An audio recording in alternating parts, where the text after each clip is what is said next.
So hello my dear students, welcome to learning with Parveen. मैं हूं परवीन कुमार। एक बार फिर से आप सभी के सामने उपस्थित। आज की जो हमारी टॉपिक है वो आर्य अग्रवाल चैप्टर 3 एक्सरसाइज 3C को पढ़नी है। तो हमने एक्सरसाइज 3C के कुछ क्वेश्चंस को कर लिया है।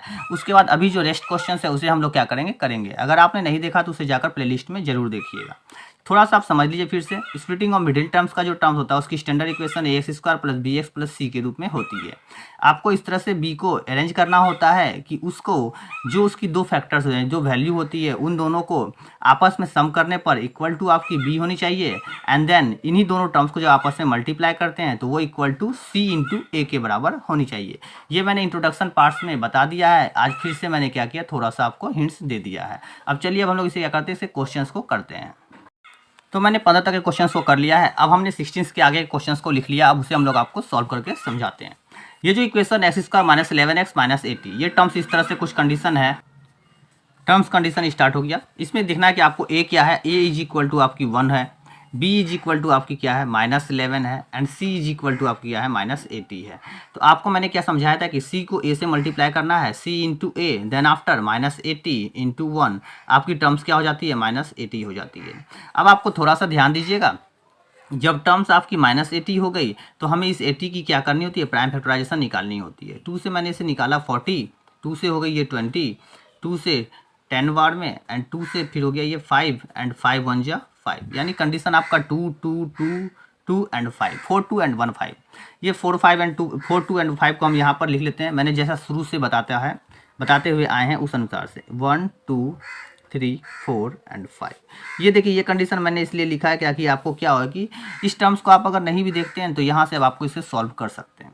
तो अब हमको क्या करना है कि -11 को इस तरह से अरेंज करना है कि आपका जो दो टर्म होनी चाहिए वो दोनों टर्म्स क्या होनी चाहिए, इन दोनों के ये टर्म्स के बीच में से होनी चाहिए। तो देख लीजिए यहाँ पर इसे मैं किस तरह से माइनस करूँगा या प्लस करूँगा। तो कंडीशन क्या होता है आपके 2 2 जा 4 2 जा 8 एंड यहाँ पर हो गया 8 2 जा 16, 16 में से अगर 5 चली गई तो क्या हो गई आपको 11 हो गई। तो मैं इसे कुछ इस तरह से लिख सकता हूँ, x² minus 16x and plus 16 में से कितनी चली गई, 5x चली गई, तो 5x माइनस 80। -16 को जब 5 से मल्टीप्लाई करिएगा तो आपकी -80 टर्म आ जाएगी।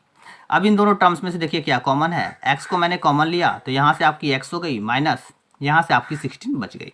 इन दोनों टर्म्स में से फिर क्या कॉमन आ गई आपको, मैंने इन दोनों में से +5 को कॉमन लिया। क्यों लिया, बिकॉज यहाँ पर आपको x माइनस 16 है तो यहाँ पर भी आपको x माइनस 16 का टर्म आनी चाहिए। तो यहाँ पर x माइनस 16 का टर्म तभी आ सकता है जब इस x के साथ जो टर्म्स है वो बाहर निकल जाए। तो मैंने इसके टर्म्स को बाहर निकाल लिया तो यहाँ पर आपकी x बच गई। एंड देन -80 को हम लोग 16 इंटू 5 लिखते हैं, तो 5 जब बाहर आ गई तो 16 आपकी बच गई। देन आफ्टर x माइनस 16 मिल रही है तो x माइनस 16 आपका कंडीशन था कॉमन, उससे मैंने बाहर ले लिया। देन आफ्टर यहाँ पर आपकी x बच गई और यहाँ पर आपकी 5 बच गई। ये हमारी क्या हो गई, आंसर हो गई। चलिए अब हम लोग इसके नेक्स्ट क्वेश्चन की ओर बढ़ते हैं। इसका नेक्स्ट क्वेश्चन नंबर 17 कुछ इस प्रकार से है। ध्यान दीजिए, इसे सॉल्व करने से पहले आप इसे क्या करते हैं, स्टैंडर्ड फॉर्म में लिख लेते हैं। तो स्टैंडर्ड फॉर्म में लिखने का तरीका क्या होता है, जो स्टैंडर्ड फॉर्म होती है वो ax² plus bx plus c के टर्म में होती है। यानी कि पहला कंडीशन जो होता है वो x² के रूप में होता है। तो मैंने क्या किया, पहले x² वाले को लिख लिया, देन आफ्टर -x एंड +6। अब कंडीशन कुछ इस तरह से दिख रही होगी तो आप में इसमें से क्या करते हैं, मैंने माइनस को कॉमन ले लिया। देन आफ्टर x² -x आपकी हो गई +x और +6 आपकी हो गई -6। ये टर्म्स आपकी बच गई। अब ये कंडीशन, ये ध्यान दीजिए, ये x है। अब इसमें आपको देखना है कि a कितनी है आपकी, a आपकी 1 है, b आपकी 1 है, and c is equal to -6 है। आपको क्या निकालना है, c इंटू ए निकालनी थी, तो -6 into 1 then after -6 and then 6 की प्राइम फैक्टराइजेशन हमने किया तो हो गया 2 3 जा 6 एंड 3 से 1 किया 3 1 जा 3। तो आपकी वैल्यू 2 और 3 निकल कर आ गई। तो इस इक्वेशन को मैं यहाँ लिख लेता हूँ, x² प्लस x माइनस 6। अब इसकी जो हमारी फैक्टर है वो है 2 और 3, तो इसे इसके सर के ऊपर मैंने इसे यहाँ पर 2 3 के रूप में लिख दिया। ये 2 3 आपको लिखने की आवश्यकता नहीं है, मैं सिर्फ आपको समझाने के लिए लिखता हूँ, याद रखिएगा। अब यहाँ ध्यान दीजिएगा कि कंडीशन कुछ चीज़ है, जैसे -x²। अब इस दोनों को टर्म्स में से इस वाले को इस तरह से अरेंज करना है कि ये दोनों टर्म्स में से निकलकर आपको ये टर्म्स आनी चाहिए। अगर हम 3x में से 2x को -2x को अगर कर देते हैं प्लस, तो क्या होता है आपका टर्म, ये कुछ इस तरह से लिख सकते हैं, 3x plus -2x and then -6। तो ये माइनस हो गई। एंड देन कंडीशन क्या हो, इन दोनों कंडीशन से एक आपको कोई टर्म्स कॉमन है, उससे पहले कॉमन लेने से पहले इसे फिर कहीं थोड़ी अच्छे से लिख देते हैं, x² plus 3x plus minus 2x minus 6। And then after minus यहाँ यहीं रहता है, इन दोनों में से मैंने x को कॉमन लिया तो आपकी बच गई x plus 3, and then in दोनों में से मैंने फिर से समझाया कि यहाँ x प्लस 3 है तो यहाँ भी आपको x प्लस 3 होनी चाहिए। तो यहाँ x है तो इसके साथ जो भी टर्म है उसे मैं क्या किया, बाहर ले लिया। जब -2 बाहर निकल गया तो यहाँ पर x बच गई, माइनस यहाँ से बाहर निकली तो आपकी -2, तो यहाँ पर आपकी x बच गई, एंड देन प्लस यहाँ से आपकी 3 बच गई, ये ब्रैकेट बंद हो गई। देन आफ्टर इसे माइनस को मैं यहीं रहने देता हूँ, इन दोनों x प्लस 3 में से मैंने एक x प्लस 3 को कॉमन ले लिया तो यहाँ पर से आपकी x बच गई और यहाँ से आपकी -2 बच गई। आप आंसर यहाँ भी लिख सकते हैं।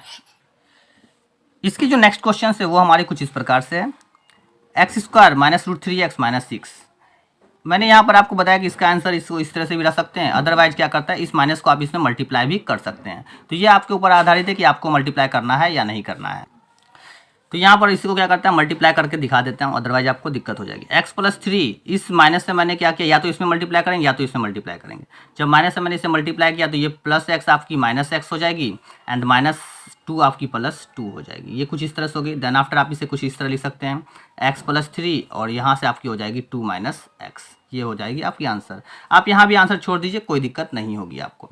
अब क्वेश्चन नंबर 18 हमारी कुछ इस प्रकार से है, x² माइनस √3x माइनस 6। मैंने आपको समझाया कि आपको a का टर्म्स, a में आपकी 1, b आपकी -√3 है, -√3। उसके बाद आपको c जो है वो क्या है, आपकी -6 है। देन आफ्टर आपको c इंटू a करनी होती है तो -6 इंटू 1, तो आपकी टर्म्स क्या हो गई, -6 निकल कर आ गई। देन 6 की आपकी प्राइम फैक्टराइजेशन करनी थी, 2 3 जा 6 एंड 3 1 जा 3, तो आपकी फैक्टर्स तो 2 3 निकल कर आ गई। देन आफ्टर यहाँ पर आपकी जगह नहीं है, इसमें यहाँ पर 2 3 को यहाँ लिख देता हूँ, 2 3 ये आपकी क्या है, फैक्टर है। अब इसी फैक्टर से आपको क्या करना है, अरेंज करना है आपके b के टर्म्स को। तो b का टर्म्स ये बीच वाला है, यही है। यहाँ पर आपको थोड़ा सा ध्यान देना है, यहाँ क्या है, आपको √3 के सेंस में है। तो √3 को हम लोग क्या लिखते हैं, √3 को हम लोग कुछ इस तरह से लिख सकते हैं, √3 लिखा हुआ है तो हम सॉरी उल्टा मैंने कर दिया। √3 है, √3 को अगर हम 2 बार आपस में मल्टीप्लाई करते हैं तो देन आफ्टर हमारा टर्म्स क्या हो जाती है, ये हमारी 3 हो जाती है। तो आपको कुछ ध्यान देना है क्या कि यहाँ पे आपको इन दोनों फैक्टर्स में आपकी 3 एक पॉइंट्स है, यानी कि 3 का जो टर्म्स है √3 तो कर सकते हैं हमसे। तो इसी तरह से आपका कंडीशन यहाँ पर देखना है कि आपको √3 वाली कंडीशन है, तो इसे x² माइनस, अब ध्यान देना है कि आपको टर्म क्या हो गई कि √3 यानी √3 तो आपकी होगी ही, दोनों में √3 क्या होगी, आपकी हो जाएगी। अब यहाँ पर आपको क्या -√3 करना है, तो सबसे पहले अगर हम इसे लिख सकते हैं -2√3 और +√3, -2√3 में से अगर एक √3 चली गई तो आपकी -√3 बच जाएगी।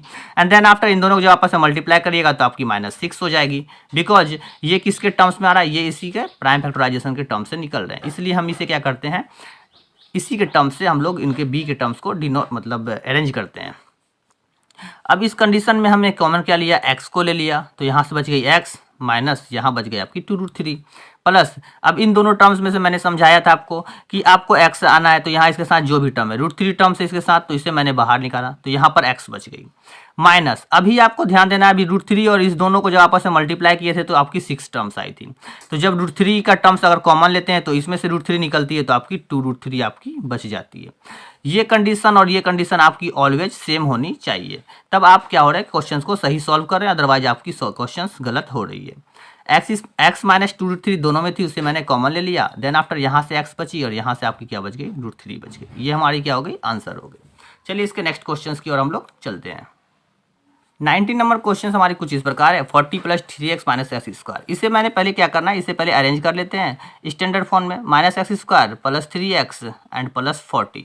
इसमें से आप क्या करिए, आप माइनस को कॉमन ले लीजिए। माइनस को जब हमने कॉमन लिया तो हमारी बच गई x² - 3x एंड -40। अब हमें क्या करना है, यहाँ देखना है a क्या है हमारी 1 है, b क्या है हमारी -3 है, और c जो है वो हमारी -40 है। आपको पता है c इंटू a करनी है, तो -40 इंटू 1, देन आफ्टर आपका टर्म क्या हो गया, -40।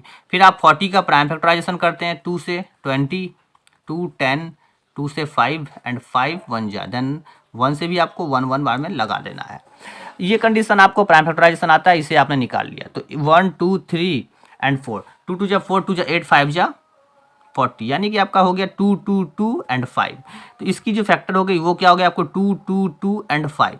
अब आपको बीच वाले को इस तरह से अरेंज करना है, यानी बीच वाले टर्म्स को इस तरह से अरेंज करना है कि वो इसी प्राइम फैक्टराइजेशन के टर्म में से निकल कर आनी चाहिए, ताकि आपका जो मल्टीपल होगा वो आसानी से -40 निकल जाएगी। इसे आप अरेंज करिए एक्स स्क्वायर।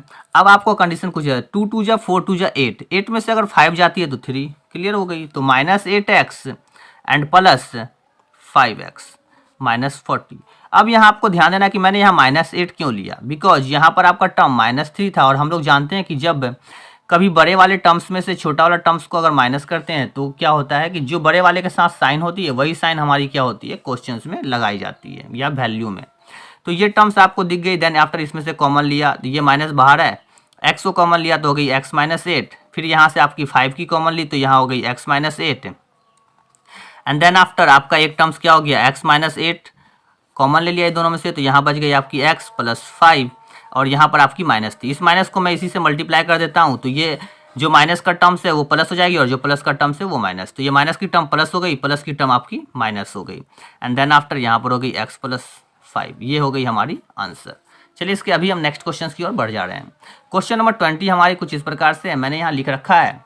क्वेश्चन नंबर 20 देखिए, x² - 26x + 133। ये सिंपल सी स्टैंडर्ड फॉर्म में है, तो a की वैल्यू 1 है, b की वैल्यू -26 है, एंड c की वैल्यू आपकी 133 है।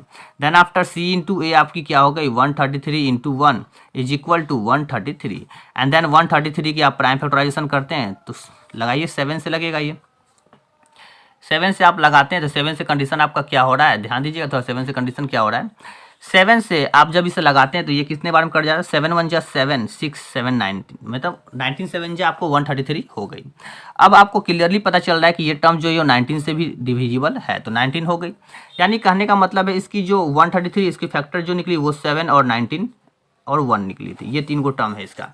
अब इसे अरेंज करना है, तो आप इसे इस तरह से अरेंज कर सकते हैं, x² -19x एंड -7x, 19 7 26 हो गई, एंड प्लस 133। इसे आपस में मल्टीप्लाई करिएगा तो 133 भी आ जाएगी। इन दोनों में से x को कॉमन लिया तो यहाँ x बची और यहाँ पर आपकी -19 बच गई, एंड देन आफ्टर फिर इन दोनों में से क्या कॉमन आएगी, -7, बिकॉज मैंने समझाया यहाँ x है तो x को अकेले रखना है, इसके साथ जितने भी टर्म उसे बाहर निकाल लेनी है, तो x, एंड देन प्लस में से माइनस निकल गई तो माइनस, एंड 19 7 जा x -19 दोनों में अवेलेबल है, कॉमन निकाल लिया तो यहाँ से आपकी x बच गई और यहाँ से आपकी 7 बच गई, और ये हमारी हो गई आंसर। तो आज के लिए इतना ही, मिलते हैं कल एक नए वीडियो में एक नए एनर्जी के साथ। Okay bye.